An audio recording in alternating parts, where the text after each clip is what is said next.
নমস্কার। আগামীকাল ১৭ই আগস্ট অর্থাৎ কালকের থেকে অন্নপূর্ণা যোজনার টাকা ঢোকানোর প্রক্রিয়া শুরু হয়ে যাবে। তো কালকে কার অ্যাকাউন্টে টাকা ঢুকতে পারে এবং কার অ্যাকাউন্টে টাকা ঢুকবে না, সেই নিয়ে সমস্ত কিছু আলোচনা করব।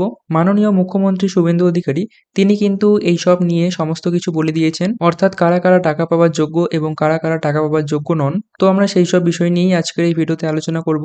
তো আপনারা ভিডিওটি অবশ্যই শেষ পর্যন্ত দেখতে থাকুন। তো ফাইনালি এত অপেক্ষার পর কালকে ১৭ই আগস্ট থেকে কিন্তু অন্নপূর্ণা যোজনার টাকা ঢোকানো শুরু হয়ে যাচ্ছে এবং কালকেই যে সবার অ্যাকাউন্টে টাকা ঢুকবে এমনটা কিন্তু নয়। টাকা ঢোকাতে ২ থেকে ৩ দিন পর্যন্ত কিন্তু সময় লেগে যেতে পারে। অর্থাৎ কারো অ্যাকাউন্টে কালকে টাকা ঢুকতে পারে, কারো অ্যাকাউন্টে পরের দিনও টাকা ঢুকতে পারে। এরকম করে ২ থেকে ৩ দিন পর্যন্ত সময় লাগতে পারে অথবা তারও কিন্তু বেশি সময় লাগতে পারে। মাননীয় মুখ্যমন্ত্রী তিনি কিন্তু নিজেই এই বিষয়ে বলেছিলেন। তো আপনাদের অ্যাকাউন্টে যদি কালকে টাকা না আসে তাহলে আপনারা ভেবে নিবেন না যে আপনারা টাকা পাবেন না। কালকে আপনার অ্যাকাউন্টে টাকা না আসলেও পরশু বা তার পরের দিন কিন্তু আপনাদের অ্যাকাউন্টে টাকা চলে আসতে পারে যদি আপনারা যোগ্য উপভোক্তা হয়ে থাকেন তাহলে। তো আশা করি এই নিয়ে আর কোনো কনফিউশন থাকবে না। তো এবার আমরা আলোচনা করব কালকে কাদের অ্যাকাউন্টে টাকা ঢুকতে পারে এবং কার অ্যাকাউন্টে টাকা ঢুকবে না। তো প্রথমত আমরা কথা বলি কারা এই অন্নপূর্ণা যোজনার জন্য অন্তর্ভুক্ত হবেন না। তো দেখুন, যারা মূলত কেন্দ্র সরকার বা রাজ্য সরকারের সরকারি চাকরিতে নিযুক্ত রয়েছেন, যেমন ধরে নিন শিক্ষক শিক্ষিকা বা অন্যান্য ক্ষেত্রে যারা সরকারি চাকরিতে স্থায়ীভাবে নিযুক্ত রয়েছেন,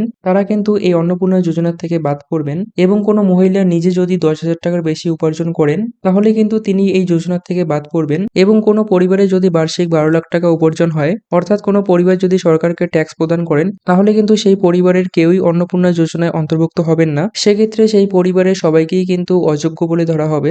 এক্ষেত্রে আরেকটি বিষয় না বললেই নয়, আপনারা যারা ৩টি পাকা রুমের ওখানে টিকমার্ক দিয়েছিলেন এবং যারা ৫০ ডেসিমেলের উপরে বেশি জমির পরিমাণ দিয়েছিলেন, তারা কিন্তু আগের মাসে টাকা পাননি। কিন্তু এবার কিন্তু অবশ্যই তারা টাকা পেতে চলেছেন। কেন কিনা এই দুটি শর্ত কিন্তু গ্রামীণ এবং পৌর এলাকার জন্য প্রযোজ্য নয়। অর্থাৎ আপনারা যদি গ্রামীণ এবং পৌর এলাকায় বসবাস করে থাকেন এবং আপনাদের যদি ৩টি বা তারও বেশি পাকা রুম হয়ে থাকে, তাহলে কিন্তু আপনারা এখন টাকা পেতে চলেছেন।